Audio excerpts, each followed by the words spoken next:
Dear students, today we are going to start a new topic called air pollution. अब air pollution में हम लोग क्या पढ़ेंगे? First thing is introduction. Second thing is causes of air pollution. Third thing is its case study, Taj Mahal. Fourth thing is greenhouse effect.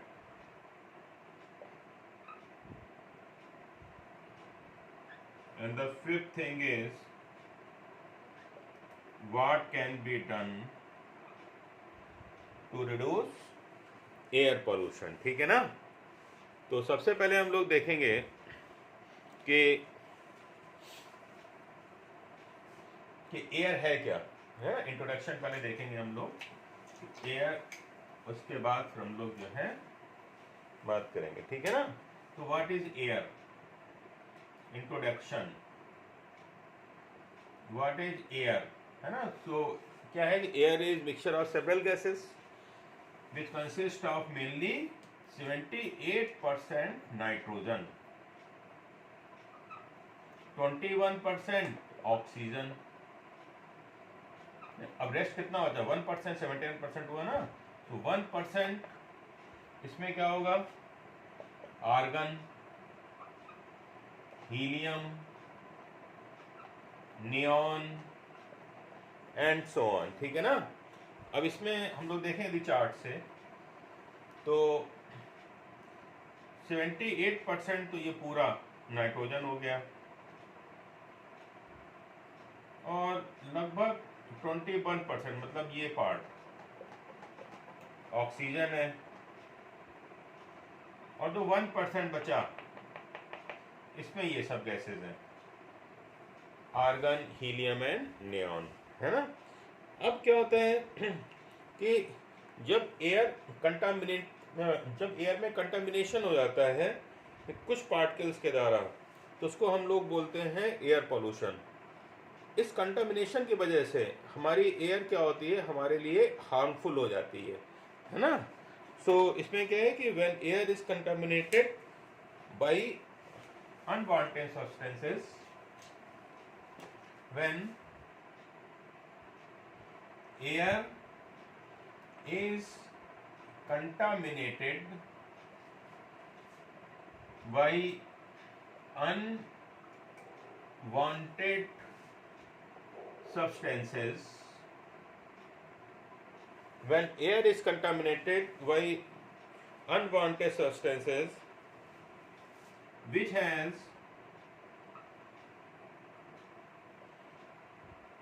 harmful effect on both which have harmful effect on both living and non-living objects, then it is known as air pollution. Then it is known as air pollution, है ना। तो ये air pollution का मतलब है। अब इसके causes क्या हैं? What is the causes of air pollution? Causes देखते हैं हम लोग। कॉजेज ऑफ एयर पोल्यूशन, तो पहला क्या है कि जो स्मोक है, smoke and dust particles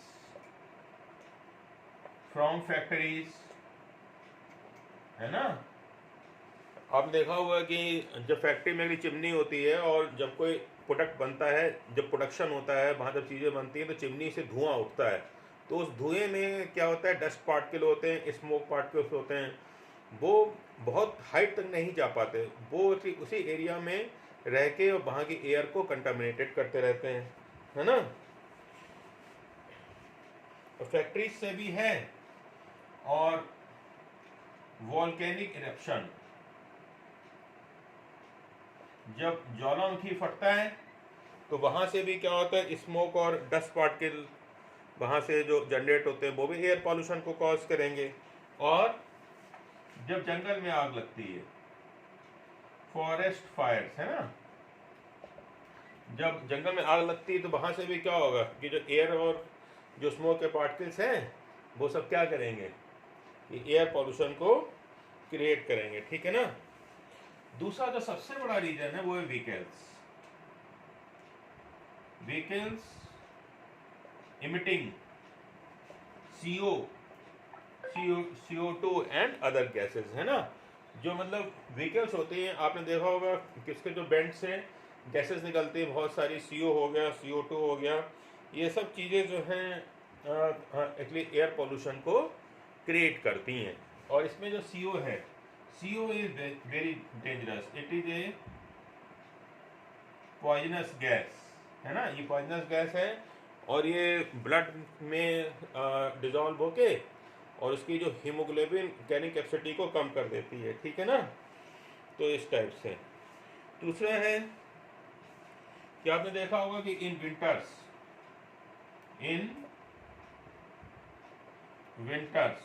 winter में आपने देखा होगा कि एक थिक लेयर एटमॉस्फेयर में जमा हो जाती है जिसको कि हम फॉग बोलते हैं, है ना। तो इन विंटर्स एक थिक लेयर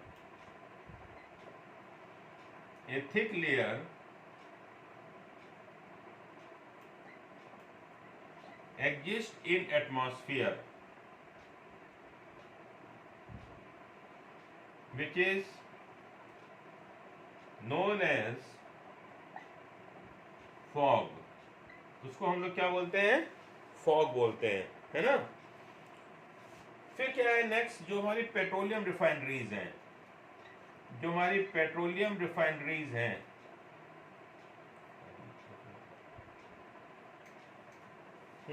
पेट्रोल रिफाइनरी क्या होता है कि जहाँ पे हमारा क्रूड ऑयल आता है, क्रूड ऑयल मतलब हम लोग समुद्र से निकालते हैं, माउंटेन से निकालते हैं, वहाँ से जो मतलब क्रूड ऑयल मतलब जो कच्चा तेल आता है उसको हम लोग रिफाइन करते हैं, रिफाइन करके ही हम वहाँ से पेट्रोल निकालते हैं, डीजल निकालते हैं, LPG गैस निकालते हैं।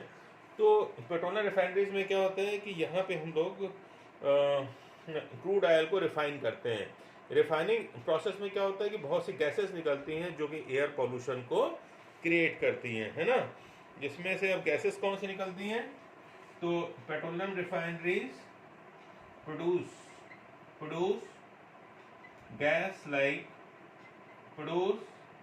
Gases like SO2, NO2 and so on, ठीक है ना। सल्फर डाइऑक्साइड, नाइट्रोजन डाइऑक्साइड, इस टाइप की गैसेस निकलती हैं जो कि एयर को हमारे पॉल्यूट करती हैं, ठीक है ना।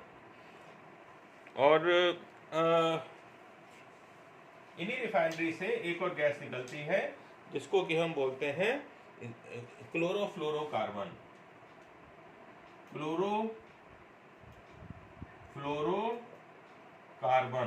और ये भी क्या है, एक एयर पोल्यूशन का मेजर सोर्स है, ठीक है ना। क्लोरोफ्लोरोकार्बन जो है वो क्या करता है कि कहाँ यूज होता है, इज यूज्ड इन रेफ्रिजरेटर्स, है ना। क्लोरोफ्लोरोकार्बन जो है वो रेफ्रिजरेटर्स में यूज होता है ना। फैक्ट्री में क्या होता है कि बड़े बड़े रेफ्रिजरेशन प्लांट होते हैं, तो ये क्लोरोफ्लोरोकार्बन वहाँ से निकलता भी है और ये निकल के क्या करता है, ये ओजोन लेयर को डैमेज करता है, ठीक है ना। इट डैमेजेस ओजोन लेयर, है ना। ओजोन लेयर क्या होती है कि एटमॉस्फेयर में एक लेयर होती है जिसको कि हम ओजोन लेयर कहते हैं, और ये हमें जो सन की अल्ट्रावायलेट रेज है उससे हमारी रक्षा करती है ना। तो जो ये तो जो क्लोरोफ्लोरोकार्बन है जो कि रेफ्रिजरेटर में यूज होता है, ये इस लेयर को क्या करता है, डैमेज करता है, ठीक है ना। तो ये कुछ कॉज थे जो कि एयर पोल्यूशन को क्रिएट करते हैं, ठीक है ना। मेन कॉज क्या थे, जैसे फैक्ट्री, अब इसमें एक और हम रिफाइनरी में एक और जोड़ सकते हैं, पावर प्लांट्स आपने देखा होगा जहाँ पे कि बिजली प्रोड्यूस होती है। अब जैसे NTPC हो गया, भेल हो गया, वहाँ पे भी हम लोग कोयले को जलाते हैं। कोयले को जलाने से वहाँ से क्या होता है कि स्मोक पार्टिकल निकलेंगे, वो सस्पेंड हो जाते हैं, एयर में जाके जमा हो जाते हैं, और वो क्या करते हैं, एयर पॉल्यूशन को क्रिएट करते हैं, है ना। तो ये आपने देखा होगा कि कुछ कॉजेस थे जो कि एयर पॉल्यूशन को क्रिएट करने वाले थे, है ना। तो अब एक हम लोग केस स्टडी देखेंगे। वो केस स्टडी है ताजमहल की। किसकी? ताजमहल। तो अब ताजमहल, अब आप देखोगे कि जो ताजमहल का कलर है वो मतलब येलो होता जा रहा है ना। जब बना था तो ताजमहल बिल्कुल वाइट था, अब वो ताजमहल क्या हो रहा है, येलो होता जा रहा है। तो वो येलो क्यों हो रहा है, उसका रीजन क्या है? तो आपने देखा होगा मतलब होगा कि ताजमहल आगरा में है, आगरा के पास मथुरा है।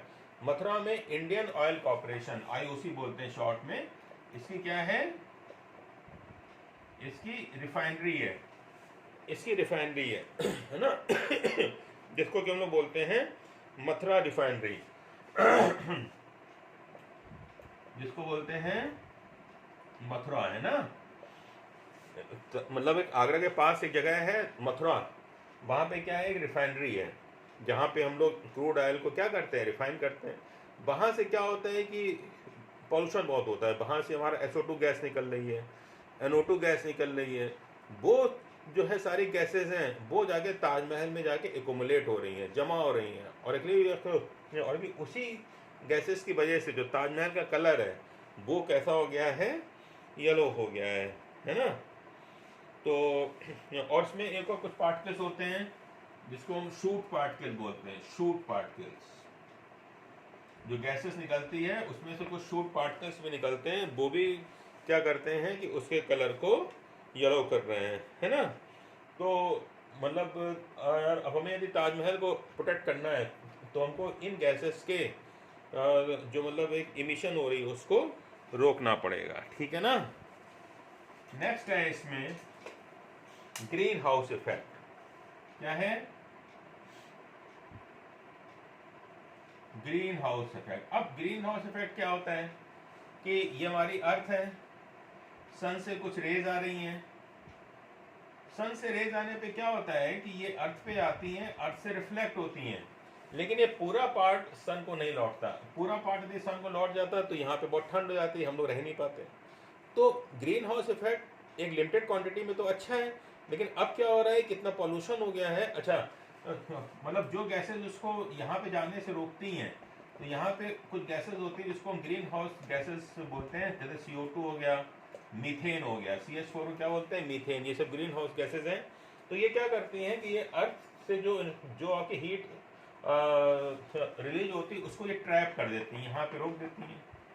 लेकिन अब क्या हो रहा है कि यहाँ पे डिफरेंट फैक्ट्रीज की वजह से, व्हीकल्स की वजह से इन सब गैसेस का कंसंट्रेशन एटमॉस्फेयर में बहुत बढ़ गया है। इसकी वजह से क्या हो रहा है कि ये जो हीट है, पहले क्या होता था कि जब पोल्यूशन नहीं था तो ये कुछ पार्ट इसका यहाँ पे ट्रैप होता था और बाकी रिफ्लेक्ट होता था एटमॉस्फेयर में।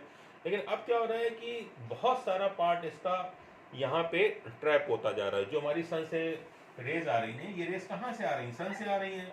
सन से रेज आई, यहाँ पे अर्थ में टकराई, ये एक अर्थ के चारों एटमॉस्फेयर है। ये क्या है, अर्थ के चारों ओर एटमॉस्फेयर है। तो यहाँ से जब रेज टकराई तो ये पूरी यहाँ पे यूनिवर्स में नहीं लौटी। ज़्यादातर जो जो एनर्जी है उनको CO2 और CH4 ने रोक लिया है। इस जो हमारी हीट एनर्जी है उसको रोकने से क्या हो रहा है कि अर्थ का तापमान लगातार बढ़ता जा रहा है ना। इसी को हम लोग बोलते हैं ग्रीन हाउस इफेक्ट, है ना। और उसका रोकना बहुत, और उसको ये मतलब यहाँ पे गैसेस का कंसंट्रेशन कम करना बहुत ज़रूरी है, नहीं तो अर्थ का टेम्परेचर लगातार बढ़ता जाएगा। तो अब हम लोग करें क्या, मतलब एयर पॉल्यूशन को रोकने के लिए हम लोग क्या करें। तो पहला, तो नेक्स्ट हेडिंग है what can be done now. What can be done. तो पहला क्या है, switch through CNG and unleaded petrol. CNG को यूज करिए और ऐसा पेट्रोल यूज करिए जिसमें कि लेड ना हो, है ना। दूसरा क्या है, create awareness about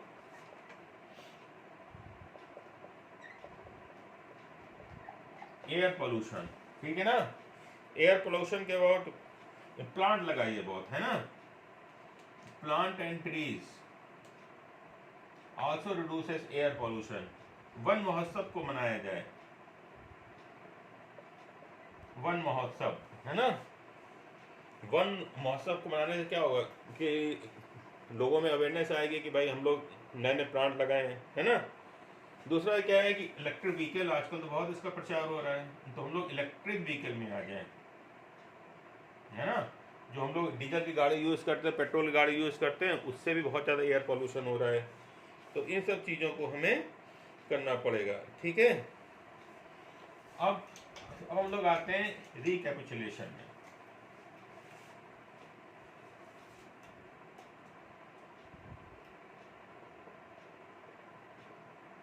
रिकैपिचुलेशन में पहला पार्ट है फिल इन द ब्लैंक्स, है ना। जैसे कहा जाए air pollution harms both living and filling the blanks, क्या होगा यहाँ पे, है ना। दूसरा, air pollution is a type of which type of pollution, ये किस टाइप का पॉल्यूशन है, ये आपको फिल इन द ब्लैंक्स करना है, ठीक है ना। सेकंड, इसमें आप मैच द फॉलोइंग भी कर सकते हो। मैच द फॉलोइंग, ये कॉलम ए है, ये कॉलम बी है। यहां लिख लीजिए air pollution,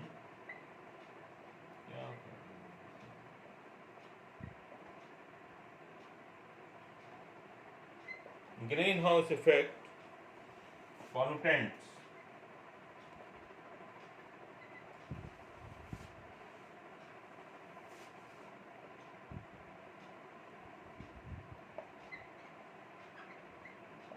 increase the temperature, दूसरा टॉक्सिक केमिकल, और तीसरा कंटामिनेट एयर। इसको आपको मैच करना है ना। और नेक्स्ट क्या है, होमवर्क। होमवर्क क्या है,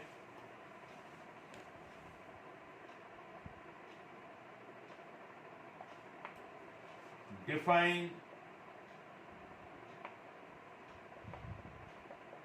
air pollution, define air pollution. दूसरा है ग्रीन हाउस इफेक्ट, ये आपको डिफाइन करना है ना। तो ये कुल मिला के आपको इतना काम करना है। Thank you very much.